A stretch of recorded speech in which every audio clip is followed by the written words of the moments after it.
is watching. I hope you like the video.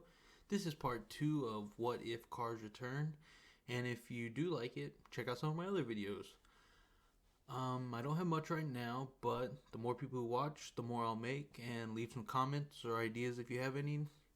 And yeah, let's start the video. The bullets all hit Koichi's back, forcing him to fall to the ground. No longer able to concentrate, he releases his stand. Mista, hurt and bloody, tries to get up but is unable to. He lies on his back and grabs his phone to call Giorno. "Hey boss, I found a stand user looking for you. We're both pretty hurt but still alive. He wanted to talk to you, so if you're interested, come by and pick us up. I'll be okay, but I don't know if he will." Giorno thanks Mista for watching his back and tells him he's on the way as fast as he can. "Just be careful, boss. This guy was pretty strong, so if he was with anyone, they could cause a problem." "Don't worry, Mista. You did good. Just rest. I'll be there in 5 minutes." Giorno hangs up the phone and rushes to Mista's location. Mista looks back at Koichi, thinking about the battle. "Maybe I should have listened to him. This guy seems alright. I wonder if he really wasn't going to try and finish me off. Well, either way, I hope Giorno has time to heal him." Mista wakes up in the gang's hideout, fully healed, and thanks Giorno for patching him up. "Hey boss, what happened to the other guy? Did you make it in time?" "Yeah, Koichi is fine. I healed him up before you, and he's just getting cleaned up in some new clothes." "So he was telling the truth.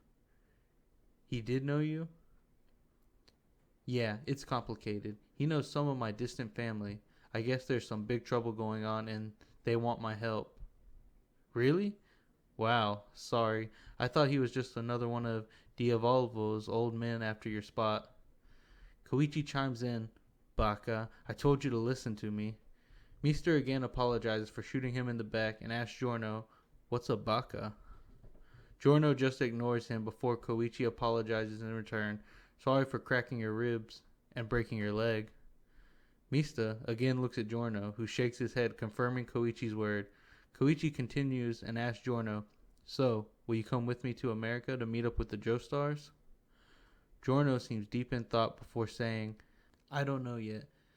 Things do seem serious and all, but there's so much still here in Nepalese I need to fix. And if I'm gone for even a second, some new group will try to take it from me." "But Giorno, he could take over the whole world if they don't stop him." Mista looks even more confused, asking, "What kind of problem do you guys need help with anyway?" "Vampire aliens," Giorno says with a straight face. Mista bursts out laughing and looks at Koichi, waiting for the real answer. "What, are you guys serious? What kind of family do you have, Giorno?" Koichi asks again, "Please, we need all the help we can get, and it still might not be enough." Giorno sighs. "Okay, I'll help, but I'm going to need the Speedwagon Foundation to make a small donation to the city in my name." Koichi doesn't know whether to laugh or take him seriously, but Giorno doesn't budge. "I'll talk to Jotaro about that for you, but I'm sure he wouldn't mind helping out." "Alright, Koichi, we have a deal. Mista, I want you and Trish to watch over things for me until I'm done." "No way," Mista interrupts. "I want to go with you, to fight beside you again." "Mista, we need to keep everything we worked for. We can't just risk losing control of the city." "But Giorno, Trish can handle it while we're gone. Nobody will even have to know you left. Besides, I've risked my life for you before. It's nothing to do it again." "I can't stop you, can I, Mista?" "No, boss. I told you, I got your back, and it seems you will need all the help you can get. You're a good friend, Mista. Thank you for coming with me. We'll ask Trish to watch over things for us while we're gone." "Yes, boss. I'll give Fugo a call, too." Koichi is happy they agreed to come, and tells them the Speedwagon Foundation will pay for the tickets to New York, where they can meet Jotaro and Joseph. Koichi calls Jotaro and tells him the news. "That's good. I knew I could count on you, Koichi. Josuke will be here any time now, so get back as soon as you can." Little did he know, it was already too late. After gaining enough energy from the wildlife and the fishermen in the area, Cars burst from his cage, in disbelief, looking at his surroundings, trying to figure out what was going on. "How long has it been? Am I back on Earth?" He flies out of the water and sees the Japanese shore, and though he doesn't recognize it, he knows. he's back on Earth. He decides to play it safe to avoid a repeat of the last defeat. He swims to shore and finds new clothes in case anyone would remember him or if his old foe Joseph had a plan for when he returned. He knows he is easily still stronger than anyone else on Earth, but wants to have a full plan ready before anyone can retaliate or get lucky again. I'll make a new mask and start making new vampires to serve me. Then I'll find whoever is running things and start making my demands. Kars finds an old abandoned building to make his lair and starts his quest to assemble the new stone mask. That same day, Josuke and Okuyasu arrive at Joseph's door. Jotaro has already explained how dire the situation is, and they are ready for anything. After knocking, Jotaro answers the door and thanks them for coming all the way to America. No problem. If it's going to be this bad, we all need to do whatever we can to help. Joseph slowly walks over. Josuke, I'm so proud of you. Your mother really did such a good job raising you.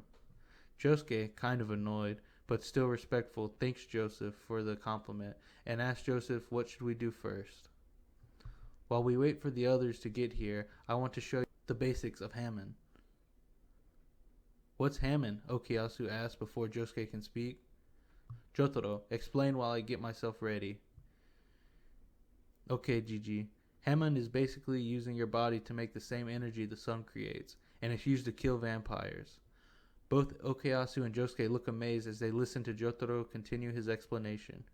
You'll have to learn to control your breathing, and the rest we'll discuss when you're ready. Okuyasu starts breathing faster, then slower. I think I can do it a little already. I've always been really good at breathing, or at least that's what people tell me. Joseph interrupts him. Not like that. Like this. And he steadies his breathing and everyone can feel the warmth of his Hamon around them. You have to keep calm no matter what and stay focused for this to work.